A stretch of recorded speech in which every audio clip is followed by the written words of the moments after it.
who is in the player cam Yes, right sir. now. Yes, sir. If you guys like Steve, I like Steve.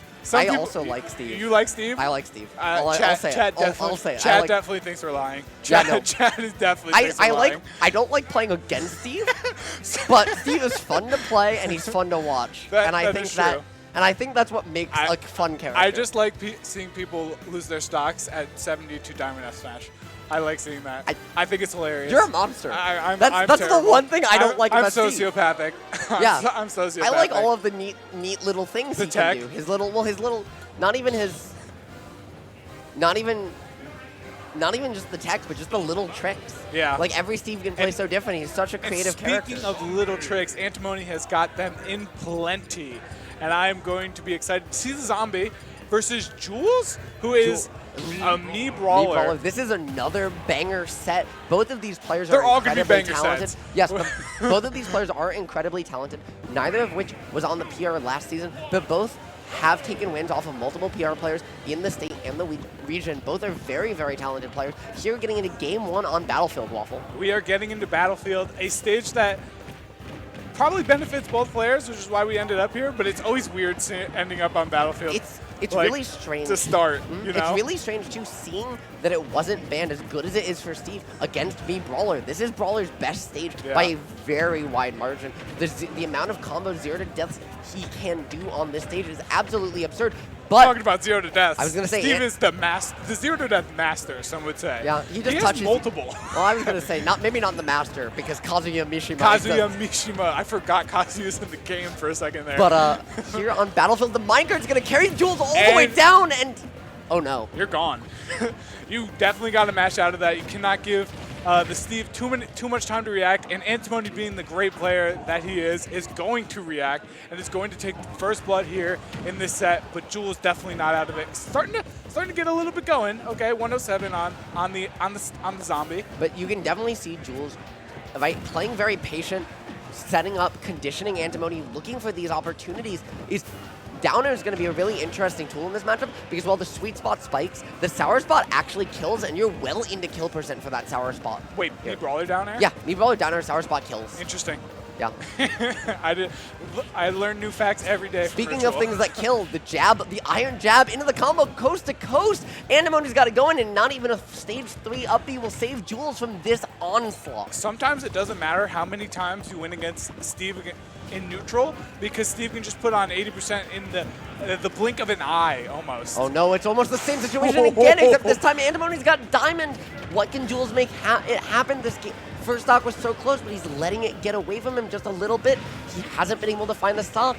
And now Antimony's got full resources. His iron is running low, though. He's only got one more left. Another offstage situation here for Jules, but gets out of it with the up B. He respected. Did you see that Jules didn't look at the iron? He respected a minecart on the landing there. He's thankfully still found the stock, but he respected the minecart and the anvil on the landing. He didn't have any iron. You love seeing minecart and anvil respect from the opponents, because that means they know the Steve counterplay. But also the respect when he doesn't have iron. He doesn't need to respect it. It was there. He was a little too cautious. But I like the idea. Okay. Yep. And here we go.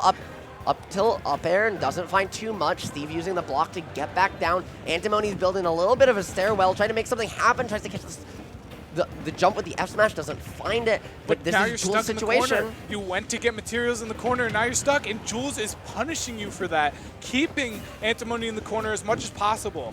And now they fight back to center stage. Good. I love that up tilt from Jules. He knows that maybe he's not gonna hit Antimony there, but he also gets to break the crafting table, get a little bit of resources. Here we might see him if Antimony resets here to just break this crafting table. Nope, opts instead to just break through the wall. Oh, if you break crafting table and you replace it, it does use resources, and that's a good way to drain a Steve's resources sometimes. That is true. I would also like to mention, Jules was down a lot on the second stock and has now brought it back to virtually even with just really patient play and really good up to like one hit. Keep him in the corner kind of gameplay. His fundies have been absolutely absurd. Here now we see a little bit of an adjustment, right? That's the first 3-block high wall we've seen from Antimony. To this point, the gold minecart coming out, that was an untechable on the block, but Jules just barely surviving after the tech reduced the velocity and break. There we go, he breaks the crafting table, then again, Antimony's got a bunch of stone and 1 iron. He only has 1 way to get back, and the Nair's gonna take it. Somehow Jules found the lead. That was a really smart edge guard there from Jules. He had saw up recently, he would hit Antimony off stage, and Antimony would go for the same exact up B pattern every time, and then waited, conditioned him to make him think it was okay and safe to do it, and then punishes it and gets Antimony down to his last stock. I would just like to bring up the clock here, 2 minutes and 40. This has been a long one. Yep, this has been an absolutely long one. Still a little bit of ways away from a timeout, but the big question is going to be, well, never mind. I was about to say, how much extra credit can he get with that diamond, but the answer was not much, and now there's a whole second diamond in stock for Antimony here. But again, keep an eye on those resources. He's got a lot of iron, but he didn't have much else. Now he did find the way to restock, and I think based on the resource war, I think this is pretty in favor of Antimony, unless Jules can make some magic happen. This is definitely in favor of Antimony, who has an edge guard but doesn't quite seal it out. But definitely cannot rule out Jules for sure. And there's only 20% in it, but it feels so much. It's so much bigger because of the resources, which is just the danger of playing Steve. And Antimony's block there earlier, did you see the minecart bouncing off it actually saved Jules there? So unfortunate, that's the one time Steve's gonna come back, but the diamond F smash coming in. Antimony says, no, I have the resources. You've been bringing it back. Your fundies are godlike, but have you seen my sword? Have you seen my diamond sword? And takes game 1. Jules' fundies are really good, and then he just like didn't trust his fundies there at the end. He got a little bit, impatient, tried to use the down B aggressively, which we haven't seen from him the entire set. Maybe trying to catch Antimony off guard, but just quite didn't mention. Just missed it, and will definitely lose game 1 there. Antimony taking the first game, and will try to capitalize on that and make it a quick 2-0, because you don't want to give Jules a chance at a way back into this set. And not only giving Jules a chance here, now we're seeing game 2 go back to PS2, and what a block formation that Antimony just built. He's building all over the place. He's definitely building. He's not building houses. I've seen Steve build like entire dirt homes in the corner of the stage. He's definitely making it a little bit, less choreographed and more like creative. He's the zombie. He doesn't want a home. He wants to break in and eat whoever is inside, and that's what he's doing. That's true. They need to add doors. Like if Steve's in the next Smash game, add doors so he could break them down. And then he's got the pressure plate too. He can open it. They should make us They should make a Minecraft fighter. Oh my God! I just gave whoever owns. I just gave Microsoft so much money. You're welcome, Microsoft. No. What is going on? Antimony looks like maybe a little bit of a maybe a little bit of a misinput there, but it works out. He doesn't get punished for it. Tries to make anything happen. Tries to use the block there to extend the hitbox on that forward smash, but to no avail, and Jules tries to make something happen.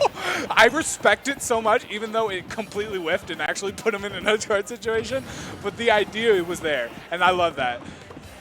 Also, can we talk about how both these players are Team Green right now? Team Green? Team Green. Green stage. Yeah, we got the zombie, we've got the green brawler on the green stage. It's Team Green. Even though green is like the worst color. Are you okay? Just saying. I was honestly just trying to be controversial there. But anyways, Jules takes first blood in this game too, which is crucial because if he loses this game, he is into the loser's bracket. I'm gonna make the least controversial thing. I'll do the opposite of what you did. Brawler up smash is just budget Fox up smash, and also that suplex shouldn't do 20%. That suplex does a lot of damage. And I remember something that when Jules was at CEO, Esam was watching the match, and Esam was like, why do you use suplex? And Jules was like, it does 20% and it's a chain grab. What do you mean, why do I use suplex? Yep, it's not a chain grab. Those aren't in this game, but it is a command grab. And the diamond jab, comboing you all the way. Hey, notably with Diamond, 65. Notably with Diamond, actually, can make some of Steve's combos a little harder because of the amount of extra damage it does. Puts you out of those ranges sooner. However, Jules making everything happen in the falling up air into up B combo, using Thrupper to take the stock, and Jules has put the pressure on. Now, without any Diamond, with only 2 iron, Antimony's back's a little bit against a wall. A little bit, but when your back is against the wall and you're playing Steve, it feels a lot better because once you get that stock off, you can attack on percent really well, but it's all about getting that stock, and we'll see if Antimony can get it right here. Yep, and again, we are in best of 3 territory, so even if Jules takes this game, it's going to be Antimony's counter pick. But right now, the back air, beautiful cross-up, that up tilt jump back air. This is going to be an even game in about 5 seconds. Yeah, I was going to say, he has Diamond. I think it's already an even game. Oh, I thought that was the up tilt right there, but Jules just trading. Oh, no. And here are the combos. He's taking How much can he get off of this? He just took 35 off jab. Bro, he took 35 off jab, and somehow that could have been worse. Like, that was pretty good. And then up tilt back air, 67%. Steve tacking on all of the damage possibly imaginable. This character's like the anti-Sheik. The anti-Sheik? Yeah, does so much damage with every hit. Does. And the back air.